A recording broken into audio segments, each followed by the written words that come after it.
On va traiter dans cette vidéo la relation de Chasles. Donc, ça s'écrit bizarrement, c'est un C-H-A-S-L-E-S.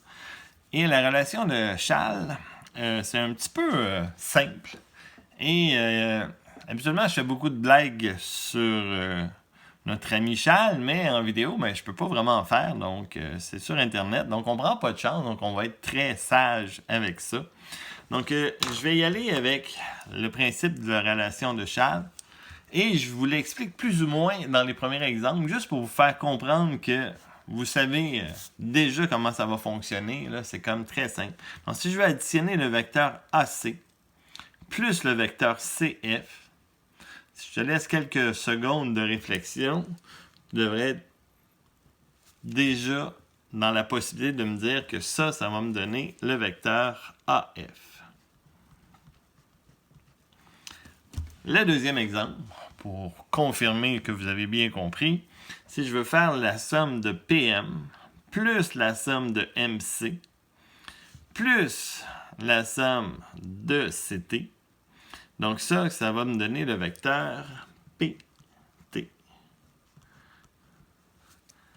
Et finalement, comme dernier exemple, j'ai le vecteur AC plus le vecteur MN plus le vecteur CM. Et là, ça va vous prendre un petit peu plus de temps.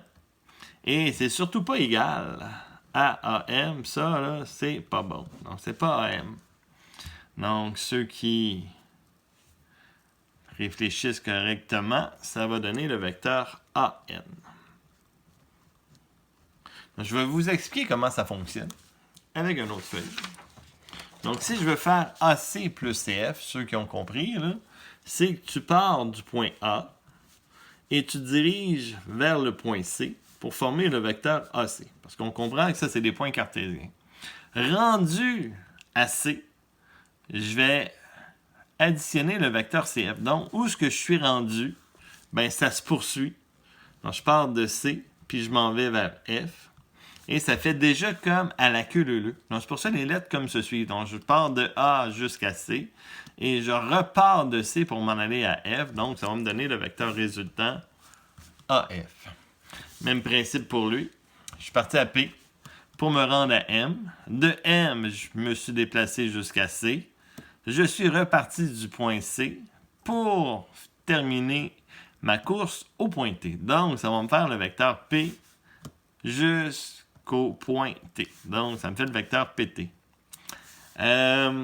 Le troisième exemple, ce qui est arrivé, c'est que mes vecteurs ne fonctionnaient pas l'ordre qu'on les avait placés. Donc, j'ai AC, puis après ça, je pars de M vers N. Donc, ce qu'on fait pour faciliter notre travail, donc je vais tasser ma feuille, on va tout simplement placer nos vecteurs pour que les lettres se suivent. Donc, si je suis rendu à C, je vais ajouter à la place CM plus MN. Et là, toutes les lettres se suivent. Donc, je pars de A jusqu'à C, de C jusqu'à M et de M jusqu'à N. C'est pour ça que la réponse était AN. Donc, ça, c'est la relation de notre ami Chasles.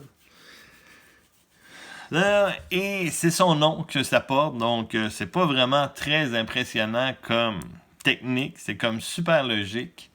Et notre ami a son nom là-dessus. Et c'est un Français, donc je peux pas faire de blague, mais les Français ont fait pas nécessairement beaucoup de choses en maths, mais Chasles, quand même, a fait plus que ça, sérieusement. Donc, il y a même son nom sur la Tour Eiffel en passant. Donc, j'ai découvert ça quand j'étais en France à un moment donné.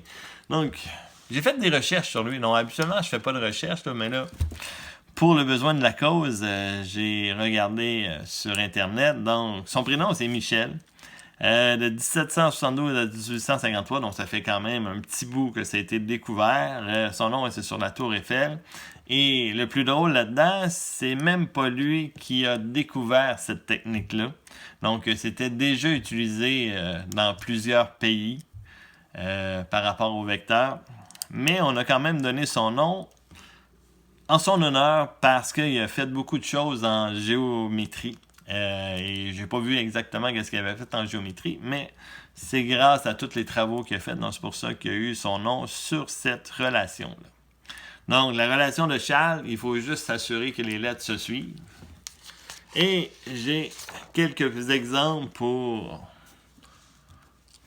poursuivre là-dedans. Donc, quand on a des moins, on a appris que la soustraction, on ne pouvait pas la faire. Donc, ce qu'on faisait, c'est qu'on additionnait le vecteur opposé. Donc, quand tu as ça ici, il faudrait que tu comprennes que je veux additionner le vecteur opposé à CP. Donc, ça va me faire un plus moins CP.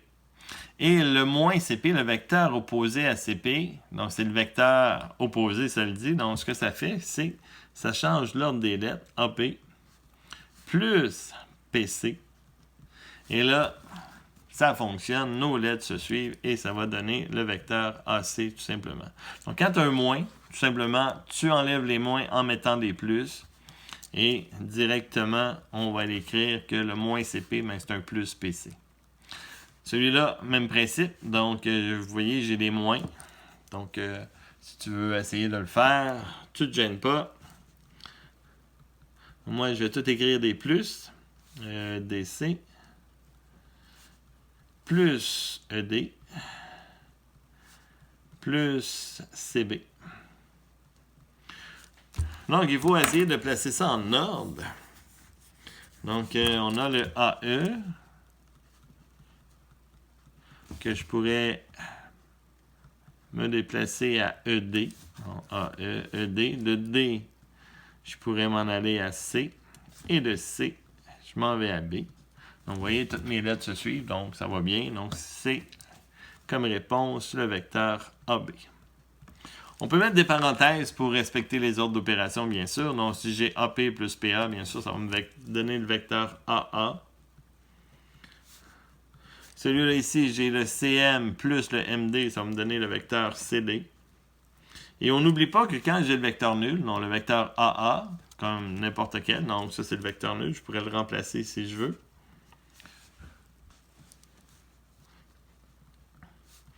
Ben, un vecteur nul plus n'importe quoi d'autre, ben, le vecteur nul ne modifie pas, donc c'est un élément neutre. Donc ça va me donner comme réponse le vecteur CD. Si j'ai 3mn plus 2mn, donc quand j'ai des coefficients devant, on va le voir plus loin, c'est des produits, mais ça ne change rien. Donc, c'est comme l'algèbre tout le temps. Donc, j'ai 3 fois cette chose-là plus 2 fois cette chose-là. Donc, j'en ai comme 5 de cette chose-là.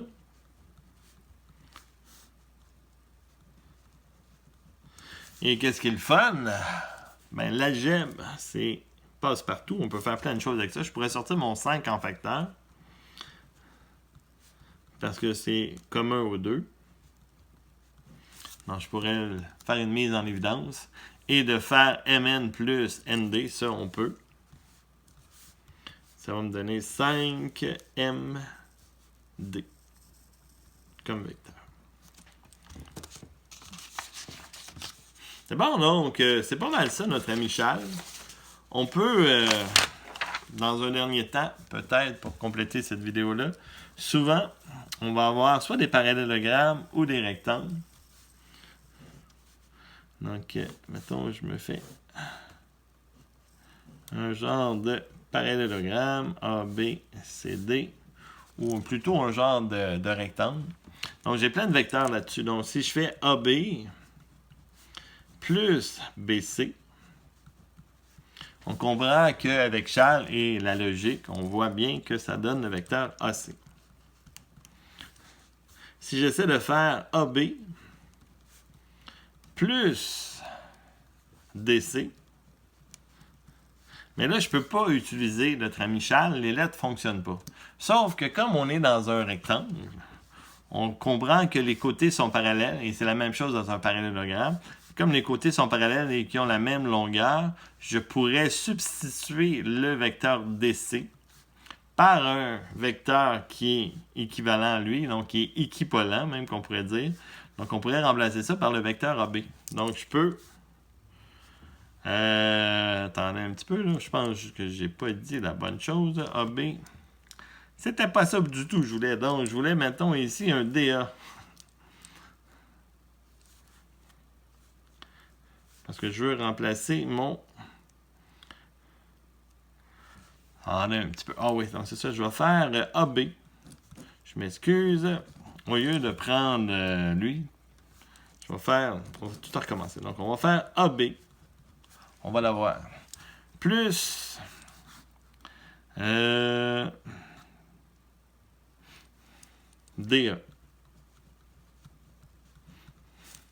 Donc, ce que je veux faire, là, donc ici, le DA et le CB sont pareils.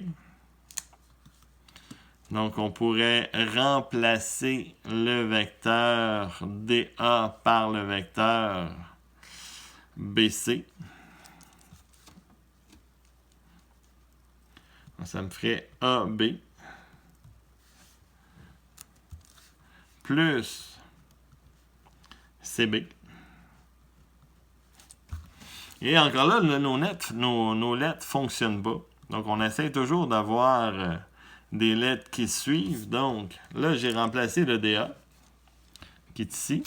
On va la remonter, là, le DA ici, par le vecteur CB. Donc, ça, j'ai le droit de faire ça. Et après ça, le AB, qui est ici, je pourrais le remplacer aussi par le vecteur DC.